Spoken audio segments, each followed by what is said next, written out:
欢迎来到黎春正频道，请订阅频道，所以大家不要错过当天最热门的新闻。我们今天的时事通讯包括以下内容：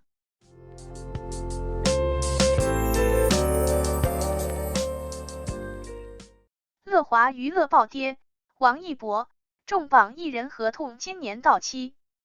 即将迎来上市1周年之际，艺人管理第一股乐华娱乐02306HK 却迎来暴跌。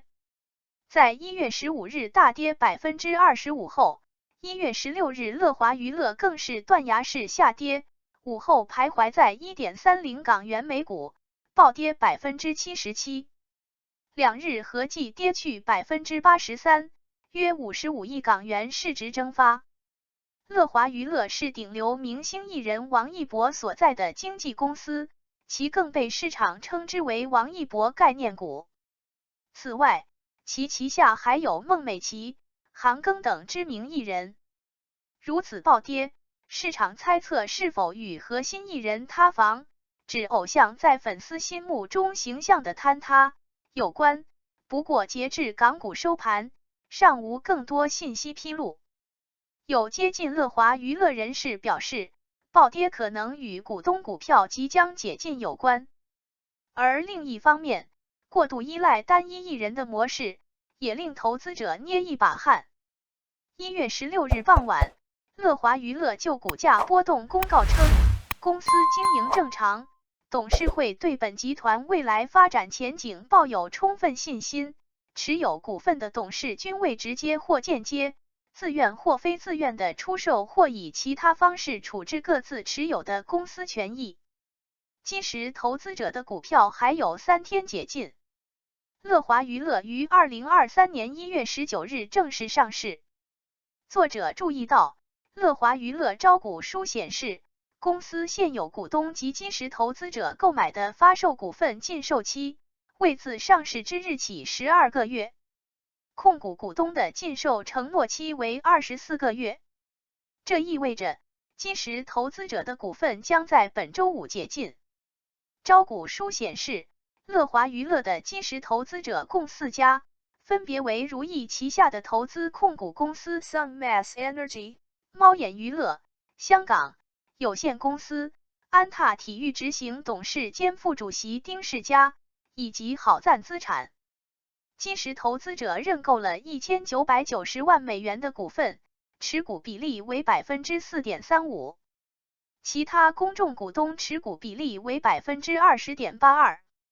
中泰国际策略分析师严昭俊在接受采访时表示，不排除有投资者因恐慌解禁而不计成本的卖出了手中股票，而乐华娱乐此前积累了可观的涨幅，上述投资者可能出于风控措施降低了仓位。在盘中暴跌超 70% 之际，乐华娱乐成交量在7000万股，截至收盘成交量达 1.06 亿股，成交额 1.59 亿港元。这样的成交规模在市场人士看来并不至于令其股价至此。但一位香港投资机构负责人对作者坦言，港股市场连年下跌，交易低迷，市场流动性紧张，投资者情绪很低落，这是真的。除乐华娱乐之外，1月16日，百果园暴跌 30.33%。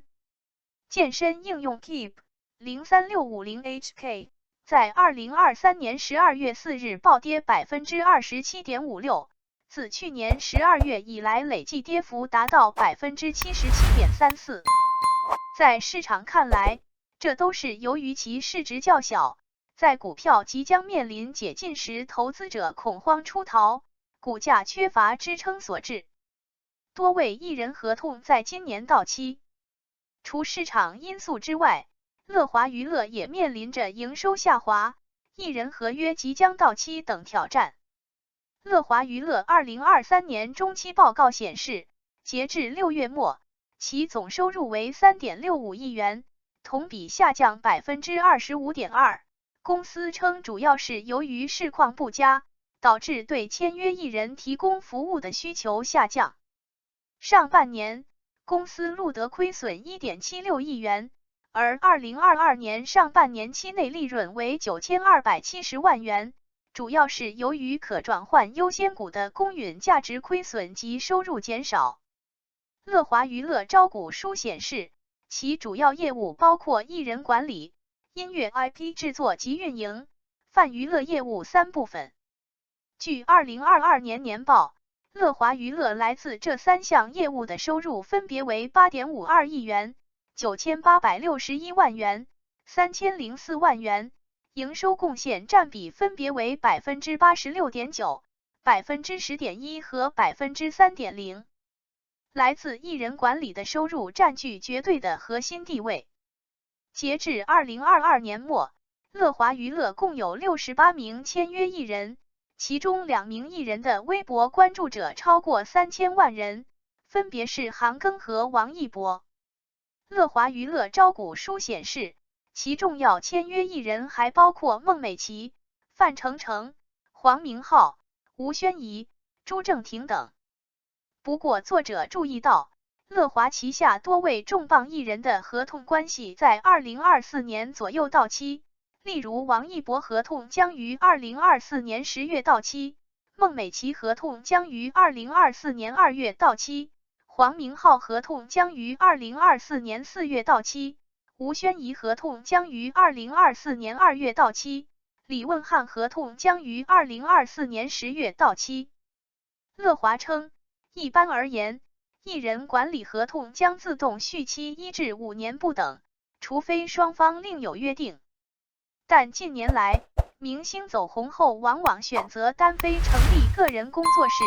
因为其在粉丝中拥有强大的号召力，成立独立工作室能拥有更高的分成比例和更好的资源对接。其中，范丞丞的合约在2023年4月到期后不再续约，工作室独立运营。有接近乐华的市场人士对作者表示，由于王一博对乐华经营业绩的重要性，因此乐华在股份和资源上都给予了倾斜。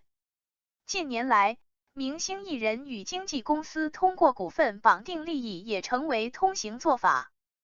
棱镜在此前报道中指出，以乐华2021年年报推算，王一博贡献3亿元营收，韩庚贡献3124.2万元收入，其他艺人如孟美岐、范丞丞等收入多在2-3千万级别。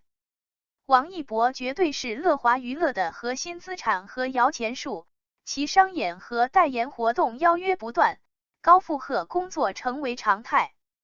2020年5月时，王一博在微博上曾怒斥私生饭，并表示，我工作很辛苦了，想在车上睡一会都不行吗？2023年7月时，王一博缺席电影《热烈》的一场路演活动，随后他发文表示因为工作太累导致的身体不适。在1月13日举行的微博之夜活动上，王一博现场出席活动，获得年度最受欢迎电影人荣誉。乐华也对王一博极尽爱护。1月15日，乐华晒出多起王一博名誉维权案件的进展说明。互联网时代，核心员工 IP 对一家公司的影响不容小觑。前不久，东方甄选核心主播董宇辉因小作文事件被市场猜测可能会离开，由此导致新东方股价大跌。而在新东方宣布董宇辉为东方甄选高级合伙人后，其股价反弹超 20%。感谢您观看视频。如果您觉得本时事通讯有用，请不要忘记点赞、评论和订阅。祝您生活愉快，充满活力。再见。